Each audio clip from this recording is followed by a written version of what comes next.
आज हम कुछ मैं शुरुआत करता हूँ जस्ट एक दो सवालों से आपसे पूछ के पीछे जो पॉइंट्स पढ़े मॉडर्न फिजिक्स के होने के। आप ये बताओ कि अगर ये सवाल आ जाए कि पहला question, number of protons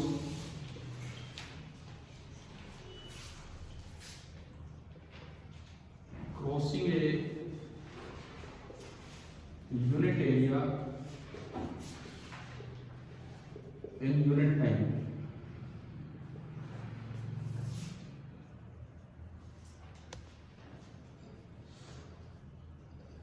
for a light of given intensity.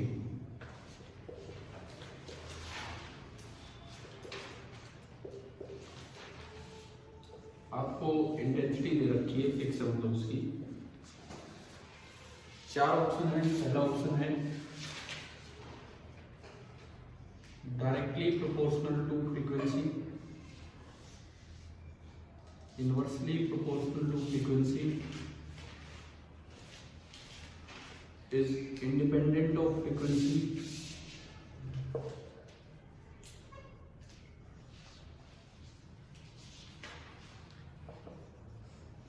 मतलब प्लीज मतलब डिपेंड तो करेगा लेकिन डायरेक्टली इनवर्सली नहीं, किसी और तरीके से बताओ इसको क्या बी कैसे हमने पढ़ा हुआ ये करेंगे, ठीक है। इवन अगर मतलब जस्ट मैं वही चेक ही कर रहा था वो ध्यान भी है कि नहीं आपको, क्योंकि अक्सर क्या होता है बच्चे इसको खाली ना इससे रिलेट करके चलते हैं। इंटेंसिटी फिक्स है तो जो नंबर ऑफ फोटोन्स है वो भी क्या मान लेते हैं, फिक्स, ठीक है। इसको समझा भी था शायद हमने, एक बार जस्ट रिपीटिशन सही है। मान लो ये क्रॉस सेक्शन है इस तरह से, इंटेंसिटी फिक्स है। Suppose intensity of light is 6 electron volt पर मीटर स्क्वायर पर सेकंड। ये इंटेंसिटी की यूनिट होती है जूल पर मीटर स्क्वायर पर सेकंड, मैंने इलेक्ट्रॉन वोल्ट में ले ली, ठीक है ना। 6 इलेक्ट्रॉन वोल्ट पर मीटर स्क्वायर पर सेकंड, ये मान लो इसकी यूनिट है। तो पहले कोई लाइट आ रही थी जिसकी कुछ फ्रीक्वेंसी नहीं थी, और अब एक लाइट आई जिसकी फ्रीक्वेंसी डबल है। अगर फ्रीक्वेंसी डबल है तो एक पैकेट की एनर्जी भी डबल होगी ना। एच न्यू का फॉर्मूला था हमारा, तो 6, मतलब इसका मतलब पहले एक इलेक्ट्रॉन वोल्ट के पैकेट आ रहे थे तो आपको कितने पैकेट भेजने पड़ेंगे इंटेंसिटी बनाने के लिए? 1 2 3 4 5 6 पैकेट निकलेंगे एक इलेक्ट्रॉन वोल्ट के, तब जाके इंटेंसिटी कितनी बन पाएगी, 6 इलेक्ट्रॉन वोल्ट पर। यानी कि इस इंटेंसिटी को मेंटेन करने के लिए इस फ्रीक्वेंसी से आपको 6 फोटॉन्स क्रॉस करवाने पड़ रहे हैं। लेकिन अगर इंटेंसिटी डबल हुई तो एक पैकेट की एनर्जी भी डबल हो जाएगी। यानी कि पहले अगर एनर्जी थी 1 इलेक्ट्रॉन वोल्ट तो अब एनर्जी कितनी होगी, 2 इलेक्ट्रॉन वोल्ट। अब 6 करवाने के लिए आपको कितने पैकेट भेजने पड़ेंगे? वही इंटेंसिटी 6 वाली इंटेंसिटी बनाने के लिए अब ओनली कितने पैकेट भेजने पड़ेंगे? 3। तो आप देखो यहां से देखो, जब फ्रीक्वेंसी न्यू थी तो उस इंटेंसिटी के लिए 6 फोटोन गए, और जब फ्रीक्वेंसी डबल हुई तो नंबर ऑफ फोटोन्स आधे हो गए। इट मींस जो नंबर ऑफ फोटोन्स है वो इनवर्सली प्रोपोर्शनल है किसके, फ्रीक्वेंसी से। दूसरी बात, अगर यही सवाल होता कि number of protons crossing a unit area in unit time for a light of given frequency,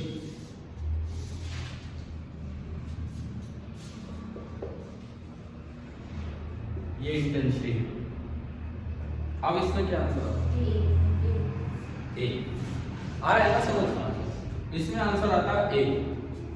इस बार आपने लाइट की फ्रीक्वेंसी चेंज नहीं की, ये न्यू थी, ये लाइट भी न्यू है। यानी कि अगर ये 1 इलेक्ट्रॉन वोल्ट है तो ये भी कितना होगा, 1 इलेक्ट्रॉन वोल्ट होगा। मान लो पहले इंटेंसिटी थी 6, तो कितने एक के कितने पैकेट निकालने पड़ेंगे? 6। अब सपोज कीजिए मैंने इंटेंसिटी हाफ कर दी, तो एक के कितने पैकेट निकालने पड़े? 3 ही निकालने पड़े वो बनाने के लिए। इसका मतलब अगर इंटेंसिटी हाफ हुई तो नंबर ऑफ फोटोन भी हाफ होगी। इंटेंसिटी डबल होती तो नंबर ऑफ फोटोन भी डबल हो जाते। इट मींस जो नंबर ऑफ फोटॉन्स है वो डायरेक्टली प्रोपोर्शनल इंटेंसिटी के, कब? जब फ्रीक्वेंसी फिक्स है। तो हमने दोनों रिजल्ट्स को जब इकट्ठा किया तो क्या रिजल्ट बना था? ये तो दो अलग अलग सवाल हो गए आई वैल्यू, यानी कि एक रिजल्ट हमने बनाया था कि number of photons crossing a unit area in unit time that is proportional to किसके, आई अपॉन, ध्यान रहेगा ना ये, क्योंकि ये अब काम आएगा। जो हमने कहा इफेक्ट तीन है, कौन कौन से तीन effect? Black body radiation, photo electric effect और कॉम्पटन इफेक्ट। 12th के सिलेबस में कौन सा है? एक ही है, फोटो इलेक्ट्रिक इफेक्ट, ठीक है ना। तो अभी हम शुरुआत वहीं से करते हैं, क्लियर? एक टेबल दी थी आपको बनाने के लिए, करता हूँ उसको लास्ट में डिस्कस करता हूँ, करके लाए दिखाना एक बार, दिखा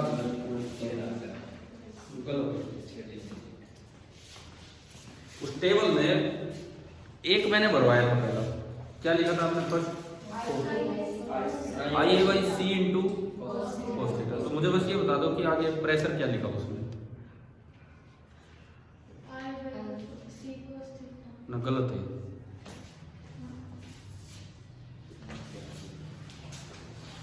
एक गलती है इसमें। हम आएंगे उस डिस्कशन पे, लेकिन अभी नहीं। देखो आप थोड़ा सोच समझ के कीजिएगा। मुझे ध्यान है, मैंने अभी लेक्चर स्टार्ट किया तो टेबल बनी हुई थी ना बोर्ड में, मैं चाहता तो डायरेक्ट वो भी कर सकता था उस पर, बट जस्ट अगर मैं पहला ही आपसे पूछ रहा हूँ तो आप कह रहे हो कोस थीटा, और मैं आपको बता देता हूँ कोस थीटा नहीं, कोस स्क्वायर थीटा बनेगा। अब आप सोच रहे हैं इसमें कैसे क्या है क्या नहीं, ठीक है? एक दिन और लीजिए और अपना ये काम कीजिए। तो अभी हम आगे बढ़े और हम पहला इफेक्ट, ब्लैक बॉडी रेडिएशन थोड़ा 12+1 में पढ़ चुके होते हैं, ठीक है? एंड में अगर थोड़ा बहुत बताना होगा बता देंगे।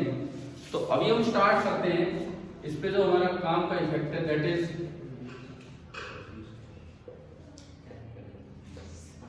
Photo electric effect. इस पे आप आइए।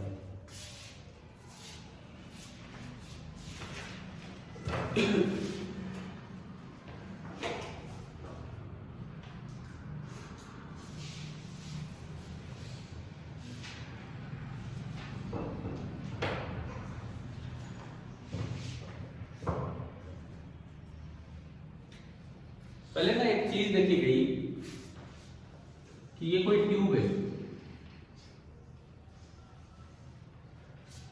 इस ट्यूब के दोनों साइड दो मेटल प्लेट्स हैं, बीच में इसमें एयर भरी हुई है, दो मेटल प्लेट्स हैं, बीच में एयर भरी हुई है, और एक पोटेंशियल डिफरेंस लगा के देखा गया। एयर है और एयर का प्रेशर आप यहां से कंट्रोल कर रहे हो बाई ये प्रेशर बॉल। ये कोई बॉल है,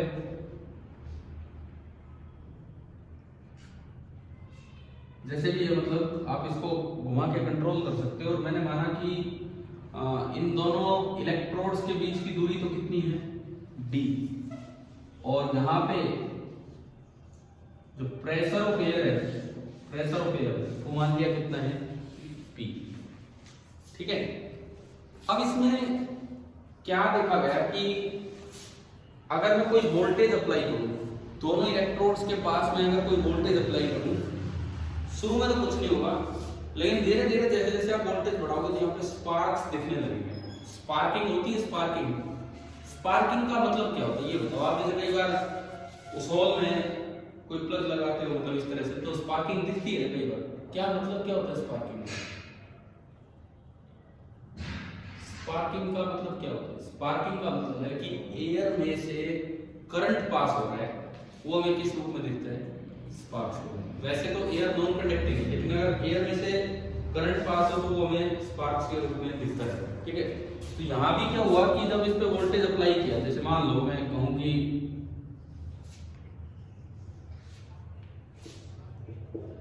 कोई भी आप वोल्टेज यहाँ से देते जा रहे हो, ठीक है? तो ये पाया गया एट हाई वोल्टेज यहाँ पे स्पार्क्स पैदा हो गए। अब उससे समझ ये नहीं आया कि क्या इस मेटल में से इलेक्ट्रॉन निकले हैं या एयर का अपना आयनाइजेशन हुआ है उससे इलेक्ट्रॉन निकले, क्या हुआ होगा बताओ? मेटल में से जब इलेक्ट्रॉन निकलेंगे वो तो फोटो इलेक्ट्रिक इफेक्ट हो जाएगा, अभी वो काम नहीं हुआ है। अभी इसकी एक्सप्लेनेशन ये आती है कि ये जो एयर है ना, अभी ये नॉन कंडक्टिंग है, लेकिन अगर आप हाई वोल्टेज देते हो तो इलेक्ट्रिक फील्ड इतना स्ट्रॉन्ग आ जाता है कि एयर का आयनाइजेशन हो जाता है, और एयर का आयनाइजेशन होने से उसमें से इलेक्ट्रॉन्स बाहर आ जाते हैं, वो करंट फ्लो करवाने लग जाते हैं, उससे स्पार्किंग पैदा होती है। आपने हेडिंग डाली फोटो इलेक्ट्रिक इफेक्ट, ये फोटो इलेक्ट्रिक इफेक्ट नहीं है, परंतु शुरुआत हम यहाँ से कर रहे हैं डायग्राम में।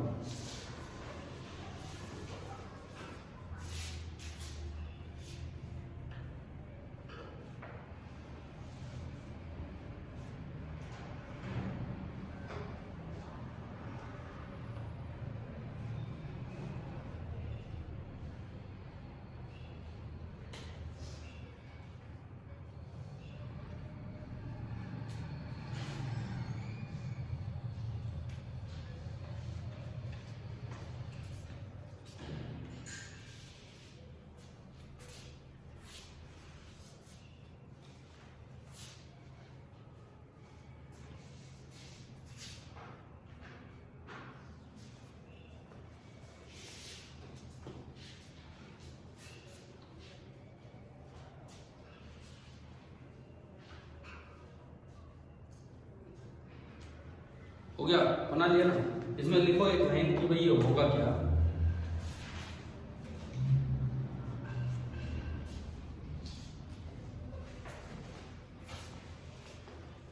If the potential difference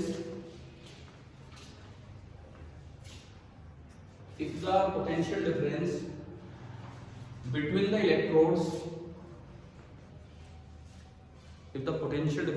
the electrodes is gradually increased, धीरे धीरे अगर पोटेंशियल डिफरेंस बढ़ाया जाता है, is gradually increased, then sparking occurs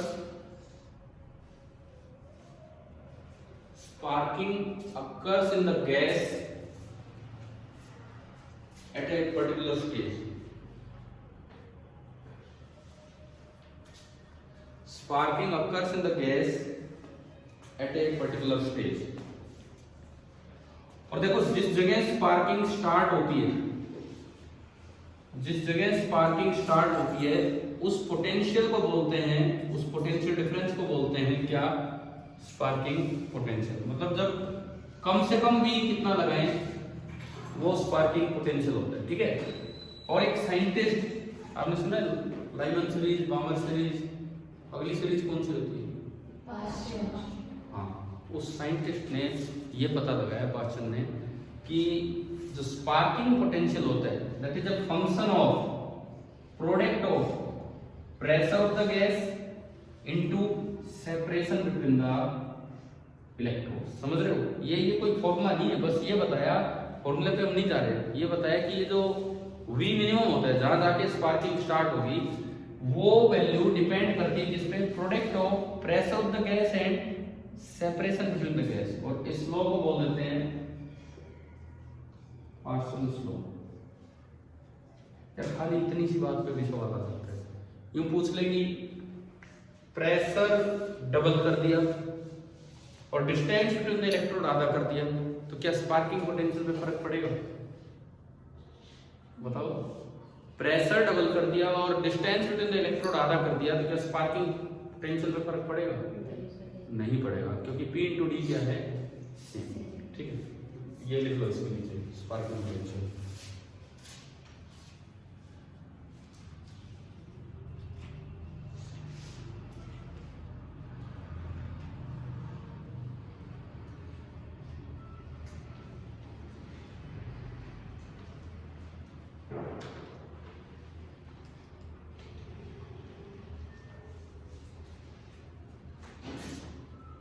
अब इसमें कंफ्यूजन ये था कि ये इलेक्ट्रॉन एयर में से आ रहे हैं कि मेटल में से निकल रहे हैं, तो उसको चेक करने के लिए इसको इवैक्यूएट कर दिया गया। इवैक्यूएट मतलब एयर निकाल दिया गया और क्या बना दिया गया? पूरा वैक्यूम बना के देखा गया, तो आपसे कितना ही वोल्टेज लगा दो स्पार्किंग नहीं हो रही थी। इसका मतलब वो मेटल की वजह से नहीं हो रही थी, किसकी वजह से हो रही थी? एयर की वजह से। समझ गए ना? तो ये जो फिनोमेना था, मैंने इसमें लिखवा दिया शायद, आयनाइजेशन ऑफ एयर अकर्स, लिखवा है ना ऊपर कहीं पे कोई वर्ड नहीं है? क्या लिखा आपने पहली लाइन में? उसमें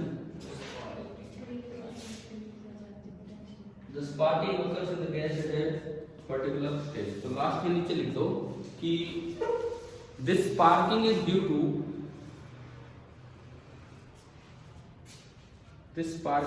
to ionization of gas molecules. Sparking is due to ionization of gas molecules. ठीक है ना, गैस मॉलिक्यूल्स का आयनाइजेशन हो रहा है, उसकी वजह से स्पार्किंग। तो सवाल आ जाए, अगर इसको इवैक्यूएट कर दिया जाए तो क्या स्पार्किंग होगी? नहीं होगी, मैंने बता दिया। ठीक है, अब दूसरा काम, इसी में क्या पाया गया कि अगर एक प्लेट पे, इस ट्यूब को हम नहीं बना रहे, हम जाएंगे उस चीज पे, यूं पाया गया कि अगर एक मेटल की प्लेट पे हाई एनर्जी बीम डाली जाती है, हाई एनर्जी विजिबल नहीं होती, विजिबल से हाई एनर्जी फोटोन की एनर्जी क्या होती है? H new. न्यू ज्यादा किसका होता है? बताया था EM spectrum, ultraviolet, x-ray, gamma ray, उनका न्यू ज्यादा होता है, तो उनके पैकेट की एनर्जी ज्यादा होती है। तो ऐसी लाइट अगर डाली जाए जिनके फोटॉन्स की एनर्जी ज्यादा है, तो ये पाया गया कि प्लेट पे लाइट डालने से प्लेट के इलेक्ट्रॉन बाहर आ रहे थे, और इस इफेक्ट को ही नाम क्या दिया गया? फोटो मतलब लाइट, इलेक्ट्रिक मतलब उनमें से क्या निकल गए? इलेक्ट्रॉन निकल गए। तो इस इफेक्ट को ही नाम दिया गया फोटो इलेक्ट्रिक इफेक्ट। ठीक है, इससे आगे लिखो, इसी में आगे बढ़ाओ। when light of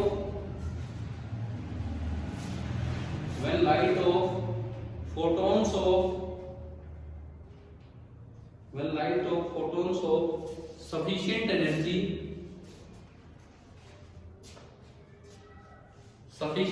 के ब्रैकेट में लिख दो कि या तो हाई न्यू या फिर लो लेम्डा, या तो हाई न्यू या फिर लो lambda, is incident on a metal surface,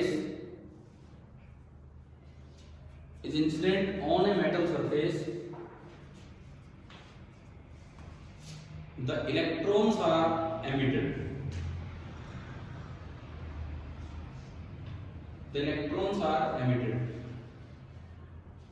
And the effect is called PE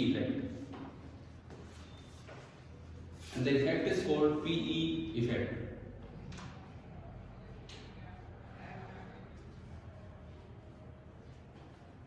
ये डिस्कवर किसने किया था? Photo electric effect. फ्रीक्वेंसी की यूनिट क्या होती है? हर्ट्ज ने डिस्कवर किया था। ब्रैकेट में लिख दो, डिस्कवर्ड बाय हर्ट्ज इन 1887, 1887 में। Discovered by hertz in 1887।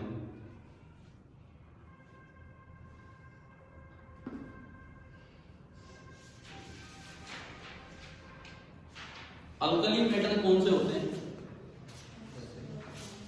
Alkali metal lithium, sodium, potassium, ये वाले। यूं पाया गया कि जो अल्कली मेटल है ना, वो तो इतने सेंसिटिव है कि अगर आप विजिबल लाइट भी डालोगे तो उनके फोटोन की एनर्जी भी सफिशिएंट है अल्कली मेटल्स में से लाइट बाहर निकालने, सॉरी इलेक्ट्रॉन्स बाहर निकालने। समझ में आया? ये पॉइंट लिख दो, छोटा सा पॉइंट है जो याद रखना। अल्कली मेटल्स सच है lithium, sodium, potassium, rubidium, caesium, ये वाले जो हैं, सिंबल लिख लेना इनके, are sensitive even to the visible light, are sensitive even to the visible light.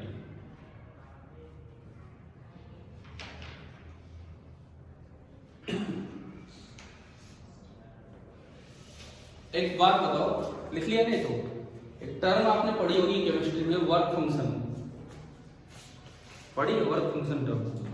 नहीं आई कभी केमिस्ट्री में? मेटल्स के केस में क्या, चलो आपने तो फिजिक्स में पढ़ी, केमिस्ट्री में पढ़ी, क्या होता है वर्क फंक्शन? कब पढ़ा है? +1 में? चलो कोई नहीं, मैं बता देता हूँ।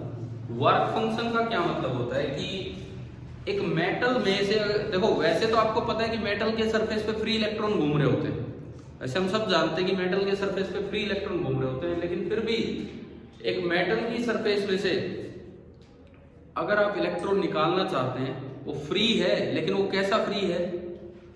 वो ऐसा फ्री है जैसे आप फ्री हो, आप आ गए शाम को अपने घर से दूर, लेकिन रात को दोबारा जाओगे कहाँ? घर ही जाओगे ना। यूं थोड़ी फ्री हो कि चले जा रहे कल कहीं परसों कहीं, है ना।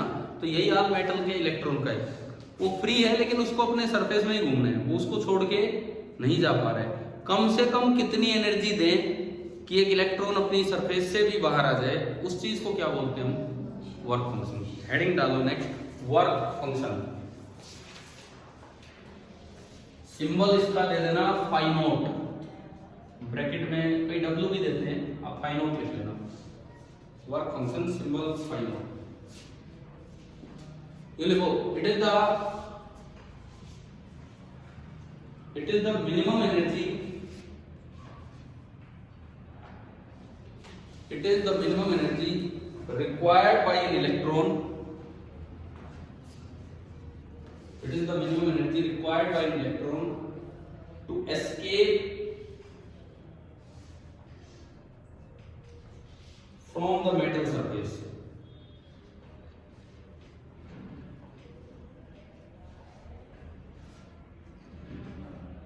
To escape from the metal surface. और एक बात का ये ध्यान रखना, वैसे तो मेटल की प्रॉपर्टीज पे डिपेंड करेगा वर्क फंक्शन कितना है, लेकिन इम्प्योरिटीज से बहुत फर्क पड़ता है। इम्प्योरिटी अगर ऐड हो जाती है मेटल में तो उससे वर्क फंक्शन काफी चेंज हो जाता है। Its value is very sensitive to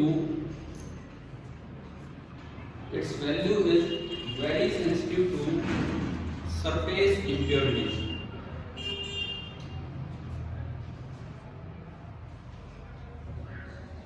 surface impurities.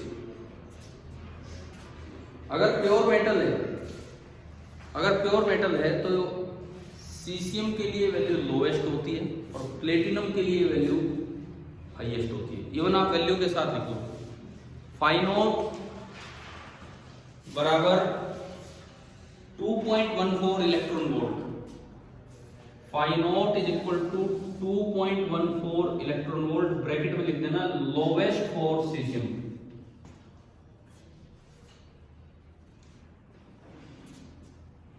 और दूसरा लिखना फाई नॉट बराबर 5.65 electron volt, highest for platinum.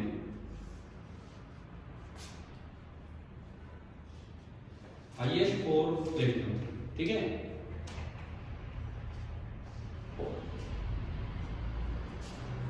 अब हम इसमें शुरुआत करें फोटो इलेक्ट्रिक इफेक्ट की एक इक्वेशन से, जिसे बोल दिया जाता है Einstein's photo electric equation. Next heading आप ये डालिए, आइंस्टीन्स फोटो इलेक्ट्रिक इक्वेशन।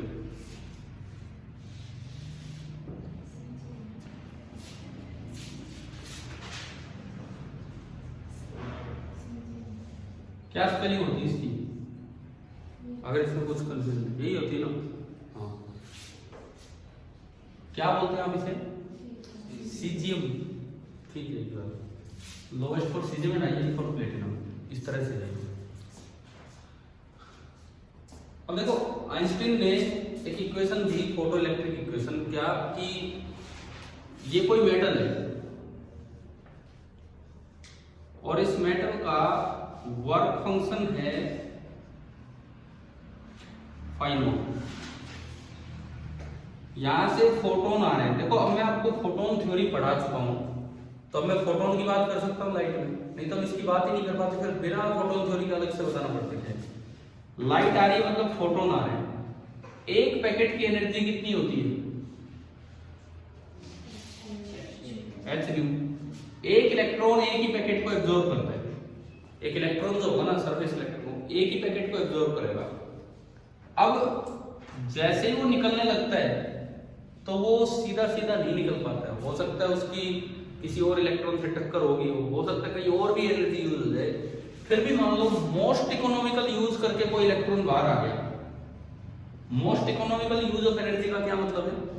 जैसे आपके पास कुछ पैसे और आपने बच बचा के, मतलब जितना मिनिमम रिक्वायरमेंट था खाने वाने का वो तो लगाया, लेकिन बाकी आप बचा लाए, ये है। तो ये एक इलेक्ट्रॉन बाहर आया with most economical use of energy. ये जो इलेक्ट्रॉन बाहर आया है इसने एनर्जी का सबसे अच्छा यूज किया है, यानी कि और जो इलेक्ट्रॉन बाहर आएंगे उनके मुकाबले इसकी एनर्जी ज्यादा है, और जो इलेक्ट्रॉन बाहर आएंगे उनके मुकाबले इसकी काइनेटिक एनर्जी मैक्सिमम है। कितनी होगी वो सुनो। एक पैकेट को लेके बाहर आया है, एक पैकेट की एनर्जी कितनी? h। कम से कम इलेक्ट्रॉन को बाहर आने के लिए कितनी एनर्जी? फाई नॉट तो चाहिए, तो फाई नॉट तो यूं लगा लो, मेटल ने ही एब्जॉर्ब कर ली इसको फ्री करवाने के लिए, तो इसकी एनर्जी कितनी बनी? E माइनस फाई नॉट, और you can say h nu minus phi naught. और जो इलेक्ट्रॉन्स जो बाहर आ रहे हैं, और जो भी इलेक्ट्रॉन्स बाहर आ रहे होंगे एमिटेड इलेक्ट्रॉन्स, उनकी एनर्जी इससे तो कम होगी और ग्रेटर देन इक्वल टू जी। क्या हिस्ट्री में ये वाला पॉइंट होता है, बना लो। थोड़ी बाहर आता है तो कुछ कोलिजन भी हो जाए तो खुद की एनर्जी थोड़ी कम हो जाएगी।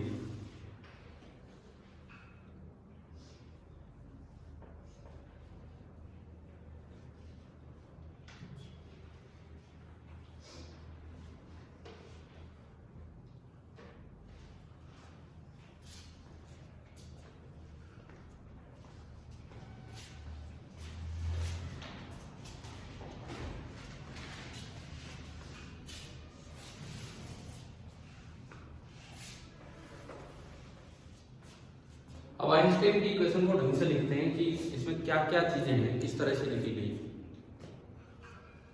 ये पॉइंट तो आई है समझ, ठीक है।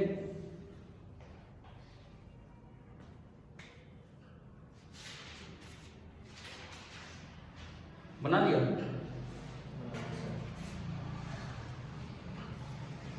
अब देखो आइंस्टाइन इक्वेशन किस तरह से लिखी जा सकती है, उस पर के ई मैक्स आप इसको लिख सकते हो E माइनस फाई नॉट। अब E क्या चीज है? आने वाले फोटोन की एनर्जी। E को मैं ये भी लिख सकता हूं h nu minus phi naught. आप E को ये भी लिख सकते हैं h c बाई लैम्डा, है ना, ठीक है, आने वाली लाइट की वेवलेंथ। एक और तरीका जिससे लिखी जाती है form h into nu minus new naught, और न्यू नॉट हम अभी डिफाइन करेंगे जिसको बोलते हैं थ्रेशोल्ड फ्रीक्वेंसी। वर्ड सुना ये कहाँ? केमिस्ट्री में। ये केमिस्ट्री वालों ने कुछ बातें बता रखी है, कुछ इस तरह का काम हो रहा है। तो ये ऐसे कैसे आ गया नाम? जब वर्क फंक्शन आया नहीं, वर्क फंक्शन आया नहीं तो फिर न्यू नॉट कैसे आ गया? इसके बिना तो इसकी कोई एग्जिस्टेंस ही नहीं है। उस थ्रेशोल्ड फ्रीक्वेंसी का मतलब ही होता है वो फ्रीक्वेंसी जिसकी एनर्जी उतनी होती जितना कि मेटल का वर्क फंक्शन होता है। चलो कोई बात नहीं। या फिर आप इसको यूं भी लिख सकते हैं h c by lambda, h c common 1 by lambda minus 1 by lambda naught. Lambda naught को बोलते हैं थ्रेशोल्ड वेवलेंथ। ये भी सुन रखा है ना? ये नहीं सुना कोई नहीं। थ्रेशोल्ड फ्रीक्वेंसी आ गई लेकिन थ्रेशोल्ड वेवलेंथ नहीं है। ठीक है कोई बात नहीं, हो गया इतना। और भी फॉर्म है इनकी।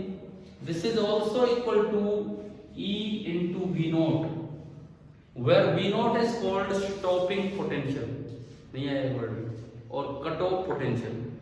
तो वो तीन चीजें आ गई इसमें, सुनो तीन चीजें क्या क्या आ चुकी है। एक तो न्यू नॉट, न्यू नॉट को हमने क्या नाम दिया? Threshold frequency of metal. अगली चीज आपकी I lambda naught. Lambda naught को आपने क्या नाम दिया? Threshold wavelength of metal. अगली चीज आई वी नॉट। वी नॉट को क्या बोला है?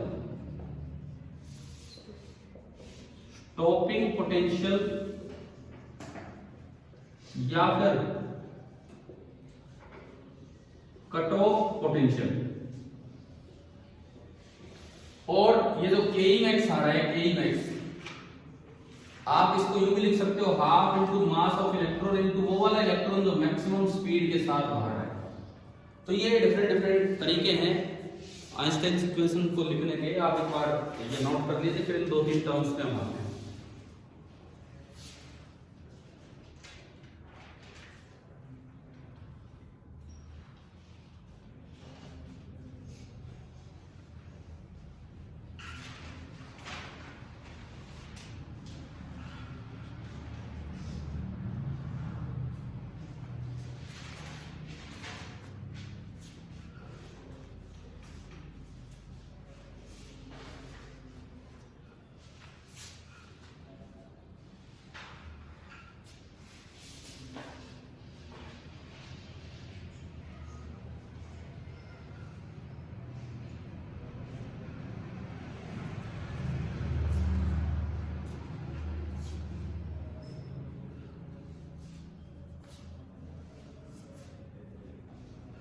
आपके सीबीएसई और हरियाणा दोनों बोर्ड एग्जाम में ना ये टर्म्स डिफाइन करनी आ जाती है। एक एक दो नंबर में टर्म डिफाइन करनी आ जाती है कि threshold frequency, threshold wavelength, cut off potential या स्टॉपिंग पोटेंशियल। तो आइंस्टाइन इक्वेशन के बिना तो हम डिफाइन भी नहीं कर पाते इनको। अब इसमें 3 चीजें हम देखें एक बार कि क्या मतलब है।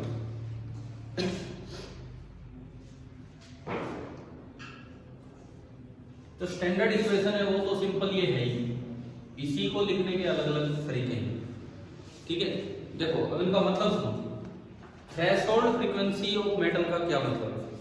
ये कोई मेटल है, मेटल की ये सरफेस है, आप इलेक्ट्रॉन निकालना चाहते हैं, कम से कम एनर्जी कितनी देनी होगी, कम से कम एनर्जी। उसी को तो हमने वर्क फंक्शन बोला था, बताया था ना। और वैसे मैं आपको एक और फैक्ट बताता हूँ जो हम यहाँ यूज नहीं करेंगे। जैसे मान लो फाई नोट है suppose 3 electron volt, suppose phi naught किसी मेटल का है 3 इलेक्ट्रॉन वोल्ट। आप अगर 3 इलेक्ट्रॉन वोल्ट एनर्जी डालोगे ना, मतलब फोटोन इतनी का, तो भी बाहर नहीं आएंगे। 3 ही डालने पे भी बाहर नहीं आती, उससे थोड़ी ज्यादा ही डालनी पड़ती है। लेकिन हम उस चीज पे नहीं चलेंगे अभी। हम तो 12th क्लास में हम ये मान के चलेंगे कि जितना वर्क फंक्शन है उतनी एनर्जी डालते ही इलेक्ट्रॉन बाहर आ जाएगा। उसका भी एक रीजन होता है, इतने पे नहीं आता, थोड़ा ज्यादा पे आता है, लेकिन हम वो फैक्टर कंसीडर नहीं करने वाले, ठीक है। अब देखो मान लो इसका वर्क फंक्शन है फाई नोट। सपोज मैंने ये कहा कि इसका वर्क फंक्शन है फाई नोट। यहां से लाइट आती है, अब ये वो वाली लाइट आ रही है जिसकी न्यू और लैम्डा इतना है कि एक पैकेट की जो एनर्जी है जस्ट सफिशिएंट है। जस्ट सफिशिएंट का मतलब आप एक पैकेट की एनर्जी कितनी मान रहे हो, फाइन, जस्ट सफिशिएंट इलेक्ट्रॉन निकलवाने के लिए। तो इस लाइट की जो फ्रीक्वेंसी होगी उसे तो बोलेंगे न्यू नॉट, और इस लाइट की जो वेवलेंथ होगी उसे क्या बोलेंगे, लैम्डा नॉट। न्यू नॉट और लैम्डा नॉट ये क्या है, these are the frequencies and wavelength corresponding to the light. कौन सी लाइट, जिसके फोटोन की एनर्जी किसके बराबर है, मेटल के वर्क फंक्शन के। ये लाइन लिख दो नीचे, nu naught and lambda naught, nu naught and lambda naught, मतलब ये symbol, nu naught and lambda naught are the values of frequency and wavelength, are the values of frequency and wavelength corresponding to a light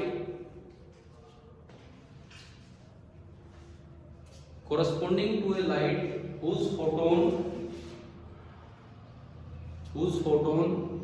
has energy equal to the work function of the metal, has energy equal to the work function of the metal। इसका क्या मतलब है, सुनिए कि इस light की photon की energy phi not है, तो मैं फाई नॉट को लिख सकता हूं h इंटू न्यू नॉट या फिर hc बाई लैम्डा नॉट। समझ आ रहा है?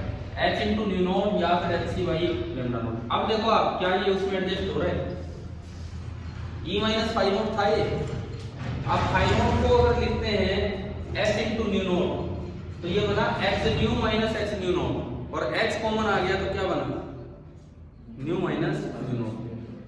अगर आप फाइव नॉट को लिखते हैं h c by lambda naught तो यहाँ पे ई तो था ही एच सी बाई लेमडा, कोई भी लाइट आ रही है कोई और लाइट आ रही है उसकी फोटोन की एनर्जी तो होगी h c by lambda minus phi naught करना, और फाइव नॉट को आप क्या लिख सकते हैं एच सी बाई लेमडा।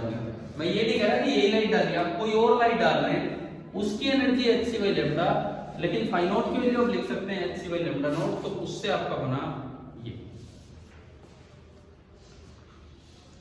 नहीं आया वो समझ तो बताओ तो आगे।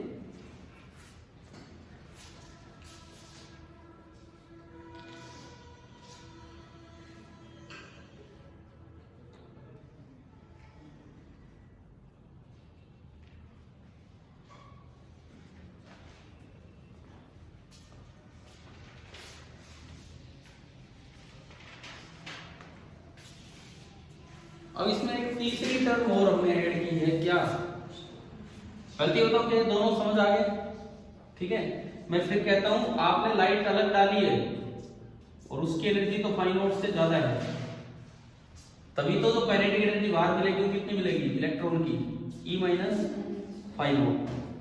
क्लियर? लेकिन फाइव नॉट को भी अगर आप इसकी तरह लिखना चाहें, जैसे इसकी फ्रीक्वेंसी न्यू वेवलेंथ लैम्डा, तो इसकी एनर्जी को तो आप एच न्यू लिख सकते हैं, माइनस फाइव नॉट को आप क्या लिख सकते हैं एच न्यू, उससे एच कॉमन है। फाइव नॉट इसका मतलब मिनिमम एनर्जी है कि जिससे इलेक्ट्रॉन बाहर आएगा। क्या समझ आई ना ये वाली बात? ठीक है, अगली बात सुनो, ये इसमें तीसरी टर्म आई वी नॉट, ये क्या होता है कि जो इलेक्ट्रॉन मैक्सिमम एनर्जी के साथ निकला है उसे रोकने के लिए कम से कम मुझे कितना पोटेंशियल डिफरेंस लगाना पड़े कि भाई वो भी रुक जाए चलते चलते। सुनो इसका क्या क्या तरीका है, और ये E इंटू वी नॉट के बराबर क्यों है। हम इलेक्ट्रोस्टैटिक्स में पढ़ते हैं कि अगर V वोल्ट लगा के किसी चार्ज Q को एक्सेलरेट किया जाता है तो जो एनर्जी वो गेन करेगा काइनेटिक एनर्जी, उसका फॉर्मूला होता है Q इंटू वी। पढ़ा है कभी electrostatics first unit of 12th, उसमें बताया जाता है कि अगर कोई Q charge V potential difference से एक्सेलरेट होता है तो जो काइनेटिक एनर्जी वो गेन करेगा वो कितनी गेन करता है Q इंटू वी। मान लो 4 वोल्ट का पोटेंशियल डिफरेंस है, 2 कूलम का चार्ज है, उसको एक्सेलरेट कर रहा है तो जो एनर्जी गेन करेगा ना काइनेटिक एनर्जी कितनी 4 इंटू 8 जूल। ठीक है, ऐसे ही अगर आप डिसलरेट करवाते हो, डिसलरेट करवाने का क्या मतलब है कि पॉजिटिव चार्ज है तो सामने वाली प्लेट को पॉजिटिव कर दो, और नेगेटिव चार्ज है तो सामने वाली प्लेट को नेगेटिव, क्योंकि नेगेटिव नेगेटिव को क्या करेगी रिपेल करेगी। तो जब वो उस जगह से निकलेगा ना तो अपनी एनर्जी बढ़ाएगा नहीं बल्कि कम करवाएगा, क्योंकि रिपल्सन हो रहा है और फिर भी वो आगे बढ़ रहा है तो मतलब उसकी स्पीड लगातार क्या होती जा रही है कम। तो अगर एक Q charge V potential difference से डिसलरेट होता है तो एनर्जी लूज भी उतनी करता है, कितनी Q into we.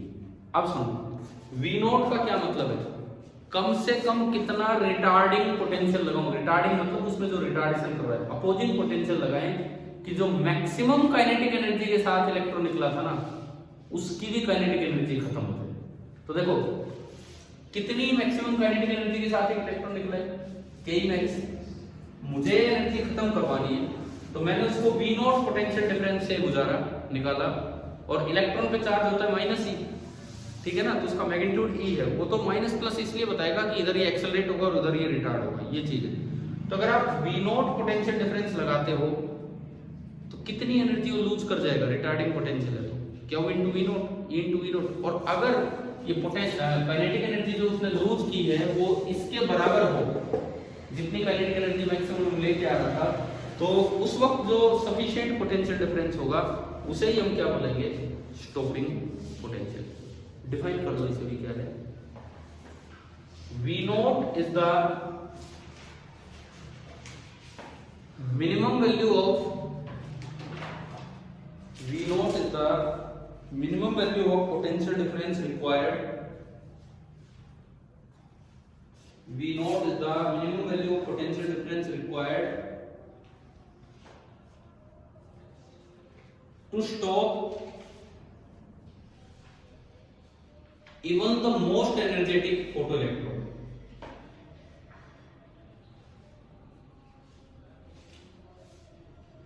To stop even the most energetic photoelectron. जो सबसे ज्यादा एनर्जी के साथ फोटोइलेक्ट्रॉन आ रहा है उसको भी रोकने के लिए कम से कम जो पोटेंशियल डिफरेंस आपको लगाना पड़ेगा उसे हम क्या बोल देते हैं, स्टॉपिंग पोटेंशियल। ठीक है, आइंस्टाइन इक्वेशन बताओ, समझ आई कि नहीं आई, क्या है क्या नहीं। इन पे ग्राफ आते हैं, डायरेक्ट ग्राफ आते हैं आइंस्टाइन इक्वेशन पे। तो नेक्स्ट हेडिंग आप डालो graphs related to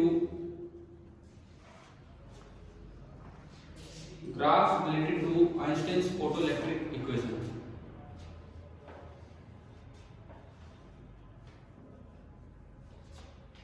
graphs related to Einstein's photoelectric equation. सबसे पहला ग्राफ,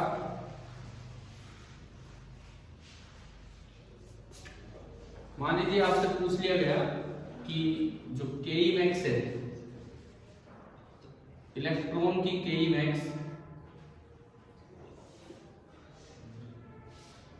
उसका ग्राफ आप बनाए फ्रीक्वेंसी ऑफ इंसिडेंट लाइट के साथ। कैसा बनाएंगे?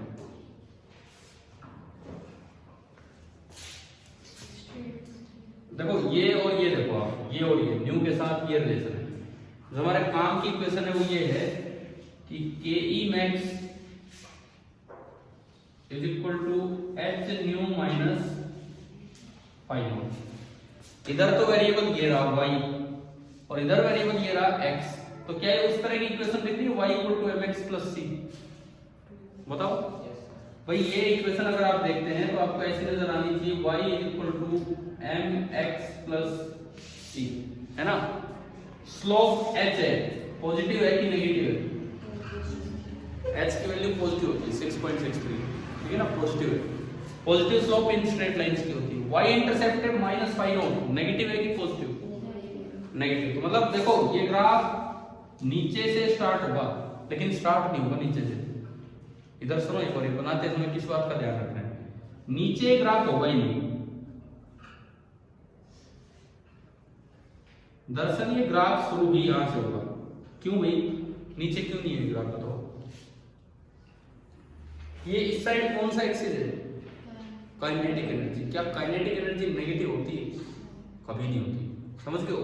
तो ये ग्राफ तो शुरू यहां से होगा, लेकिन अगर आप इसको पीछे बढ़ाए तो ये कट कहां करेगा? Minus phi not.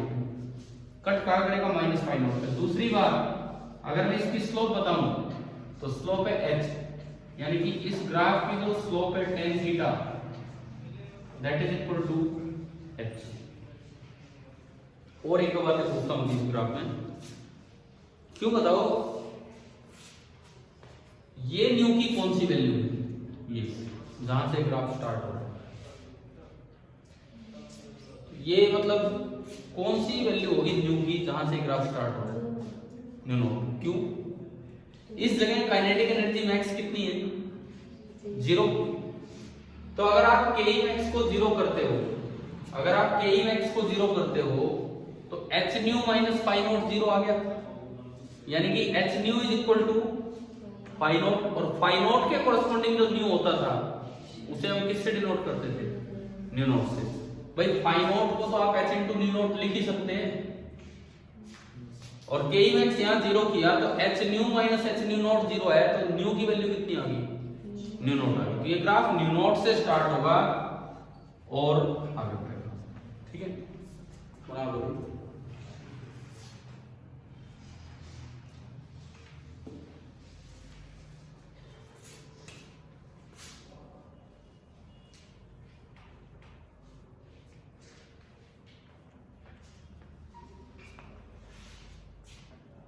कई बार इसमें सवाल आता है, बोर्ड पेपर में भी आता है सीधा, कि दो अलग अलग मेटल उनके ग्राफ कंपेयर करके दिखाओ ये वाले।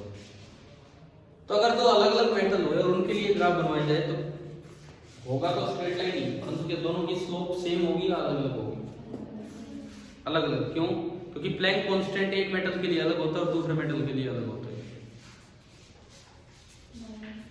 हैं? नहीं। तो फिर अलग अलग कैसे? नहीं यार, मैं तो स्लोप पूछ रहा हूँ, मैंने जो पूछा भाई इस ग्राफ की स्लोप कितनी है? h एक यूनिवर्सल कांस्टेंट है। तो अगर दो अलग अलग मेटल लिए तो क्या दोनों के लिए स्लोप अलग होगी ग्राफ की या सेम होगी? सेम। समझ आ रहा है? मतलब अगर मैं यही ग्राफ किसी दूसरे मेटल के लिए बनाऊं और उसका y इंटरसेप्ट डिपेंड करेगा फाई नॉट की वैल्यू पे। सपोज एक और मेटल दिया जिसका फाई नॉट ज्यादा है, जिसका वर्क फंक्शन ज्यादा है, तो ग्राफ कैसा बनेगा उसका? वर्क फंक्शन ज्यादा है तो और भी नीचे आएगा, लेकिन रहेगा बिल्कुल इसके पैरेलल, रहेगा बिल्कुल इसके पैरेलल। स्टार्ट यहां से होगा क्योंकि जो स्लोप है ना, स्लोप वो तो कितनी होनी है? h। ये मेटल A, ये मेटल B। तो अगर आप मेटल B को देखते हो तो मेटल B के लिए वर्क फंक्शन ज्यादा है। ये है -φB और वो है φA। तो ग्राफ से दिख रहा है कि φB बड़ा है φA से। ये दो डिफरेंट मेटल आपने लिए A और B, तो उनके लिए आपने ये वाला ग्राफ कंपेयर किया।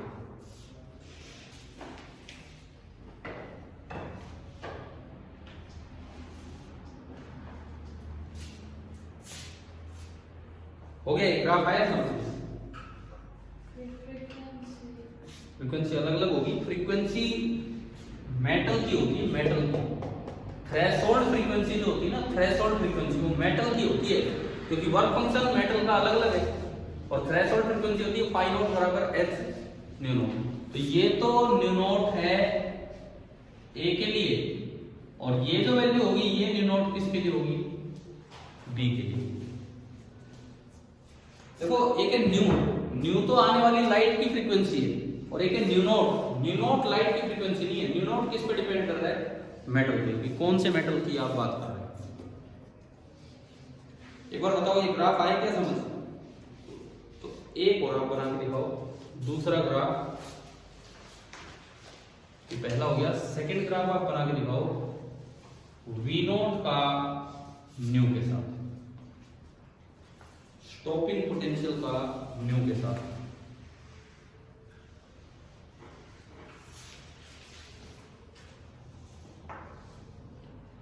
आइंस्टाइन इक्वेशन से सोचिए कि कैसा क्या ग्राफ बनेगा।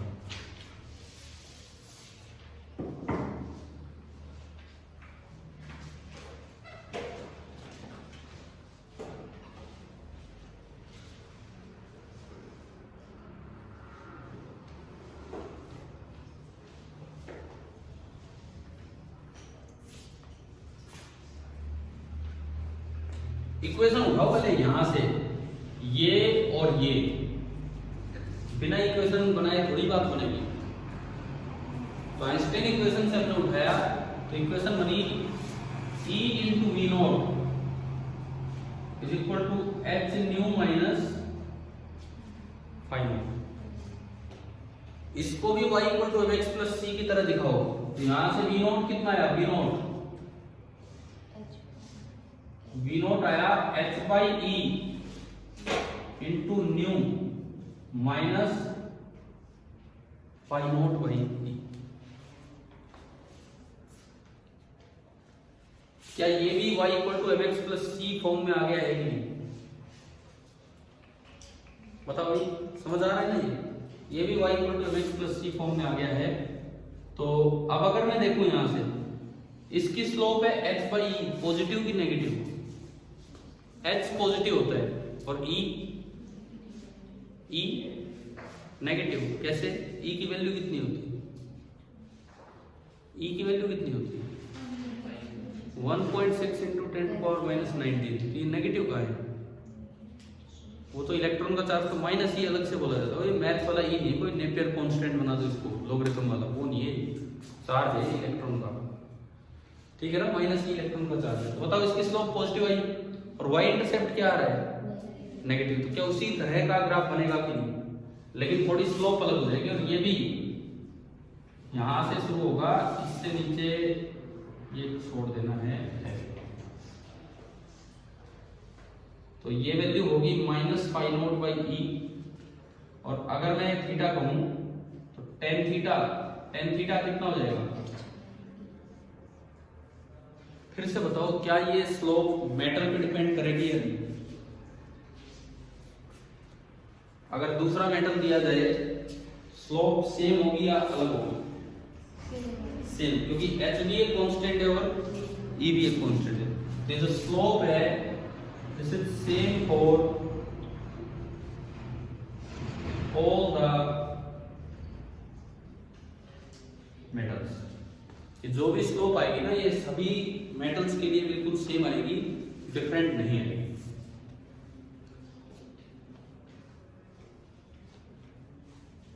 अब देखो, इसके बाद हमारा स्टार्ट होगा experimental study of photoelectric effect. अभी नहीं, वो तो अगली क्लास में होगा। तो जस्ट हम एक बार आज की क्लास में जो थोड़ी सी चीजें पढ़ी है, एक बार उनको रिवाइज करते हैं क्या है। आज हमने शुरुआत एक तो पुराने क्वेश्चन से ली, जस्ट फॉर रिवीजन पर्पज, जिनमें आपको ये पता लगा कि नंबर ऑफ फोटोन जो होते हैं इंटेंसिटी के तो डायरेक्टली प्रोपोर्शनल है अगर फ्रीक्वेंसी फिक्स है, फ्रीक्वेंसी के इनवर्सली प्रोपोर्शनल है अगर इंटेंसिटी फिक्स है, और अगर दोनों चीजें चेंज हो रही है तो वो किसके डिपेंड करता है? Ratio of intensity upon frequency, है ना? समझ आ गई ना वो बातें। उसके बाद फिर हम गए फोटो इलेक्ट्रिक इफेक्ट की तरफ। हमने शुरुआत की एक ऐसी चीज से जहां स्पार्क्स प्रोड्यूस हो रहे थे, इलेक्ट्रॉन जनरेट हो रहे थे, इलेक्ट्रॉन निकल रहे थे, लेकिन ये नहीं पता लग रहा मेटल में से निकल रहे हैं या गैस से। तो उसमें जब वैक्यूम क्रिएट करके देखा गया तो पाया गया कि कोई इलेक्ट्रॉन नहीं निकला। मतलब वो इलेक्ट्रॉन कहां से आए थे? गैस से आए थे, एयर से आए थे, ठीक है ना? और उसमें भी एक लॉ पढ़ा हमने, कौन सा लॉ? Pascal law. वो इतना था कि वो जो स्पार्किंग पोटेंशियल है, मिनिमम पोटेंशियल जहां पे स्पार्क्स पैदा होंगी, वो किस पे डिपेंड करता है? Product of pressure and separation between the electrode. तो मैंने उस पर एक सवाल बताया, लिखवाया नहीं, वैसे पूछा था आपसे कि अगर प्रेशर डबल कर दिया जाए और डिस्टेंस आधी कर दी जाए तो क्या स्पार्किंग पोटेंशियल पे कोई फर्क पड़ेगा? नहीं पड़ेगा, क्योंकि प्रोडक्ट तो क्या है? सेम। ये ऐसा ही सवाल है जैसे कल मैंने कहा था, इंटेंसिटी डबल कर दें और फ्रीक्वेंसी भी डबल कर दें तो क्या नंबर ऑफ फोटॉन्स पे फर्क पड़ेगा? नहीं, क्योंकि रेशियो क्या था? सेम था। समझ रहे हो? उसके बाद हम फोटो इलेक्ट्रिक इफेक्ट की तरफ गए तो उसकी शुरुआत एक्सप्लेनेशन की आइंस्टाइन ने की अपनी इक्वेशन देके। तो आइंस्टाइन, उससे पहले मैंने ये बताया कि मेटल पे अगर आप एक ऐसी लाइट डालोगे जिसकी फोटोन की एनर्जी सफिशिएंट है तो उसमें से इलेक्ट्रॉन बाहर आ जाते हैं। लाइट डालने से इलेक्ट्रॉन बाहर आ जाते हैं अगर वो अल्ट्रावायलेट एक्सरे या गामा रे टाइप लाइट है। कुछ स्पेशल मेटल बताए जिनमें इवन विजिबल लाइट से भी इलेक्ट्रॉन बाहर आते हैं। कौन से? अल्कली मेटल, ठीक है ना? उसके बाद हम गए कि आइंस्टाइन ने क्या इक्वेशन दी। एक ऑब्जर्वेशन बेस्ड इक्वेशन थी, कोई प्रूफ वगैरह नहीं था। आइंस्टाइन कभी कोई प्रूफ नहीं देता था, सीधी इक्वेशन देता था। भाई ये फोटोन थ्योरी दी ना आइंस्टाइन ने, फोटोन थ्योरी, इसमें भी बड़े पंगे हुए। शुरू में नोबेल प्राइज नहीं मिला आइंस्टाइन को, 10-11 साल लग गए आराम से, और बहुत से बड़े बड़े वैज्ञानिक अपोजिशन करते रहे इनका। लेकिन मैं जब कल एक्सपेरिमेंटल स्टडी पे चलूंगा तब आपको बताऊंगा इस बारे में कि क्या कुछ चला इसमें। अच्छा, उसके बाद आइंस्टाइन की इक्वेशन हमने पढ़ी और उसकी कई फॉर्म हमने पढ़ ली। के ई मैक्स वैसे तो होता है half into mass of electron into V max का स्क्वायर बराबर E minus phi naught, where phi naught is the work function and E is the energy of the incident photon. That is also equal to h nu minus phi naught या hc by lambda minus phi naught, also equal to h nu minus h nu naught या hc by lambda minus hc by lambda naught. ये new naught और lambda not आने वाली light की नहीं, ये metal की प्रॉपर्टी है, उनकी थ्रेशोल्ड फ्रीक्वेंसी और उनकी थ्रेशोल्ड वेवलेंथ। एक और भी फॉर्म पढ़ी, this is also equal to E into V naught. अब V नॉट क्या चीज है यहाँ पे? स्टॉपिंग पोटेंशियल, कि जो मोस्ट एनर्जेटिक इलेक्ट्रॉन निकल रहा है उसको भी रोकने के लिए, उसकी काइनेटिक एनर्जी भी खत्म करने के लिए हमें कम से कम कितना पोटेंशियल डिफरेंस लगाना पड़ेगा, वो आपका होता है V नॉट, ठीक है। फिर उसके बाद हम कुछ ग्राफ्स पे गए, आइंस्टाइन इक्वेशन से रिलेटेड ग्राफ्स पूछ लिए जाते हैं और उनमें ये पता लग रहा है उन 2-3 ग्राफ्स में कि ग्राफ तो स्ट्रेट लाइन आ रहे हैं परंतु उनकी जो स्लोप है वो मेटल पे डिपेंड नहीं कर रही है, लेकिन जो वाई इंटरसेप्ट है वो मेटल पे डिपेंड कर रहा है। अच्छा, ये दोनों तीनों ग्राफ नीचे नहीं आए, इसमें भी हम बताना भूल गए, ये पॉइंट कौन सा है बताओ? Starting point. ये क्या बोला है? मैं पूछी तो ये रहा हूं, इसको मैं लिखूं क्या स्टार्टिंग पॉइंट को? जैसे उसमें आपने न्यू नोट लिखा था, यहाँ क्या होगा? देखो ये वो पॉइंट है जहां वी नोट कितना है, 0। अगर आप वी नोट को 0 करते हो, अगर आप वी नोट को 0 कर दो इस पॉइंट पे, एच न्यू बराबर फाई नोट आ गया, और फाई नोट को तो मैं एच इंटू न्यू नोट लिख ही सकता हूं। तो एच न्यू बराबर एच इंटू न्यू नोट, यानी कि ये पॉइंट भी क्या है, न्यू नोट। तो हमें ये ग्राफ एक और आइडिया दे रहे थे, हमें ये ग्राफ एक और आइडिया दे रहे थे कि जो लाइट आपने डाली है इलेक्ट्रॉन निकालने के लिए, ये ग्राफ स्टार्ट ही नहीं हो रहा अगर new less than new note है, और ये ग्राफ स्टार्ट होगा जब new greater than new note है। मतलब जो लाइट आप डाल रहे हैं इलेक्ट्रॉन निकालने के लिए, उसकी फ्रीक्वेंसी की एक मिनिमम वैल्यू होगी, जिसे हम थ्रेशोल्ड फ्रीक्वेंसी बोलेंगे, कि उससे कम फ्रीक्वेंसी की लाइट डालोगे तो इलेक्ट्रॉन नहीं निकल पाएगा, और उससे ज्यादा की लाइट डालेंगे तो इलेक्ट्रॉन निकल आएगा। इस चीज में वेव थ्योरी फेल होगी, समझाने में बुरी तरह फेल होगी। वेव थ्योरी कहती है इंटेंसिटी बढ़ाओ तो एनर्जी बढ़ेगी, क्योंकि वेव थ्योरी को तो बस इतना पता है कि इंटेंसिटी क्या होती है, energy crossing a unit area in unit time. तो आप अगर इंटेंसिटी बढ़ा रहे तो एनर्जी तो बढ़ ही रही। तो बोले भाई अगर अच्छी इंटेंसिटी की लाइट डालो, पहले रेड लाइट हल्की डाल रहे थे, अब रेड लाइट ही डाल रहे हैं, मतलब फ्रीक्वेंसी तो सेम है, लेकिन आपने इंटेंसिटी बढ़ा दी अच्छी खासी, तो वेव थ्योरी तो कहती है हम तो बहुत एनर्जी दे रहे हैं, तो अब तो इलेक्ट्रॉन को बाहर आना ही पड़ेगा, है ना। लेकिन ये थ्योरी कह रही थी, ग्राफ कह रहे थे कि अगर न्यू नॉट से कम फ्रीक्वेंसी की आप लाइट डालोगे तो कितनी इंटेंसिटी बढ़ा दो, क्या इलेक्ट्रॉन बाहर आ पाएगा? नहीं आ पाएगा। प्रैक्टिकली भी ऐसा ही हो रहा था। तो ये सारी चीजें जो कल की पूरी क्लास है, अगली पूरी क्लास हमारी जानिए experimental study of photo electric effect पे, और उनपे भी अच्छे सवाल बन के आते हैं। तो वहां पे हम ये चीजें देख रहे होंगे कि, और वहां ये भी समझ में आएगा कि कौन कौन से मेनली 3 पॉइंट है जिनके कारण वेव थ्योरी फेल हुई, और फोटोन थ्योरी बड़े अच्छे से इस चीज को समझा। ठीक है, आगे हम कल करते हैं।